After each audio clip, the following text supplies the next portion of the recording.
Hey guys, how you doing? Let's talk about that shelter in place, shall we?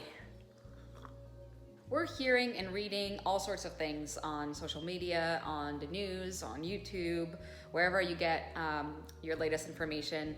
And I'm finding that this virus is both a curse and a blessing, of course. So I wanted to kind of talk to you about how to reframe this reality of ours, which is being sheltered in place, at least in California, having to work from home, being let go, having to deal with all of this stress of now staying in the house and not being allowed to go places, and how going back to basics is actually kind of a blessing. Disclaimer. I am not negating the effects that are devastating to our economy, to the people who are most touched by this crisis, especially people who are in need of food, of shelter, of medical care. So this is not about negating the struggles and the challenges that come with this shelter in place, that come with the COVID-19.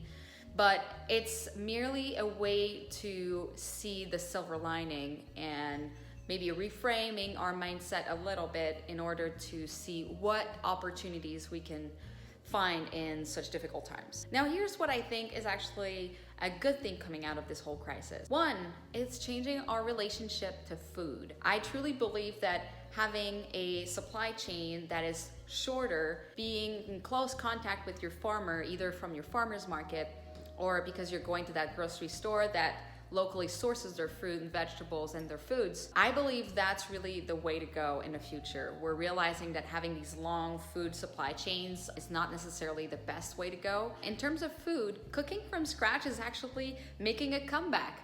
I've kind of always been cooking from scratch. In my case, if I have vegetables in the fridge that are gonna go bad, I'm just gonna make a soup. I'm gonna freeze some and save it for later. The fact that we don't have access to those foods that are prepared or that were on the shelves normally at the grocery store, that's actually pushing us to experiment a little bit and be more comfortable with our kitchen.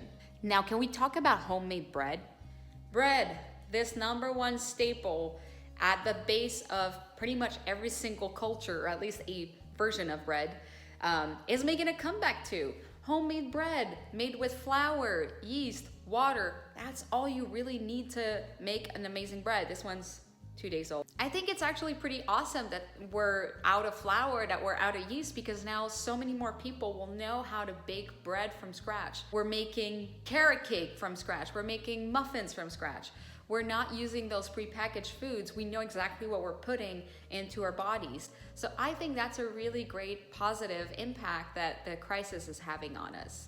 Number two, let's talk about work-life balance. Before this whole crisis, work was at work and your personal life had to stay home. From 8 o'clock in the morning to 6 o'clock in the afternoon, you are a professional, you're working on your career, and God forbid you're gonna be interrupted by your kid calling you because they're sick and you have to pick them up. You can only be a parent, you can only be a human being between 6 o'clock in the afternoon until 8 o'clock in the morning. Now we're kind of realizing that this way of doing things does not work. We're not separate people. We're the same person dedicating our attention and our focus to all these different spheres of our life. Our professional and personal lives are intertwined together, and especially if you have a family, you don't stop becoming a parent when you clock in at work. So for many of us, being sheltered in place means spending more time with our partners, spending more time with our kids, and that brings its set of challenges. Of course, I cannot understate that. But at the same time, that lunch that now you get to enjoy with your husband, with your wife, with your kids, or with your dog, as a society, we're now discovering the joy of spending 30 minutes together at lunch to enjoy our meal together and really getting a break from work. Some of us have been going on lunchtime walks. Others have been dedicating a little more time to their cooking because they get to be at home. One question I'm asking myself is, how is that going to change or not when we go back to real life? I hope there's going to be a new normal where we can effectively work from home more. Our bosses understand that the fact that we're home doesn't mean we're less productive. So I'm really curious to see how that's going to play out, because we are now experiencing as a society all these joys and all these benefits of being with our close family, going back to those 40, 50, 60-hour work weeks where we're not in contact and we're not close to the people we love, that might be a little hard to go back to after this. Number 3, let's talk about emotions. Now that we don't go out as much, we don't really have people around us to trigger us and to blame for the emotions and for how we're feeling and how we're reacting.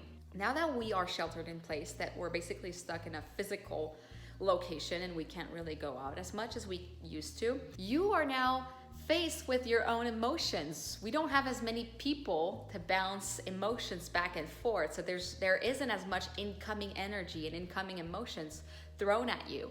So if you find yourself getting triggered by certain things you read on social media or by certain things that you see on the news, now we're kind of forced to be aware, and we're forced to be in contact with that emotionality part of us. And the good thing is the fact that we're more aware, we can now take full responsibility for our reactions. If what you read online is making you mad and angry and upset, stop reading the news or limit the number of hours that you spend on YouTube, on Facebook, on Instagram, on watching NBC, watching whatever other network you watch. One of the really awesome things about this shelter in place is that it is forcing us to be more aware, more responsible for our reactions, and actually from this place of kindness and understanding where we stand, we can decide to respond in a different way than we may be used to respond to different situations.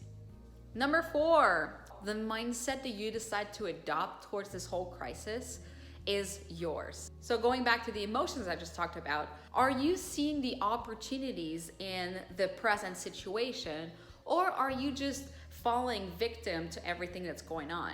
You get to be an actor. You can choose to be an actor in this whole situation. Seeing how there's golden opportunities that are going to come out of this is the best way to get through this. I believe it's fantastic that now the whole workplace has to go remote because, one, it's gonna be better for the environment if we're not all driving to work.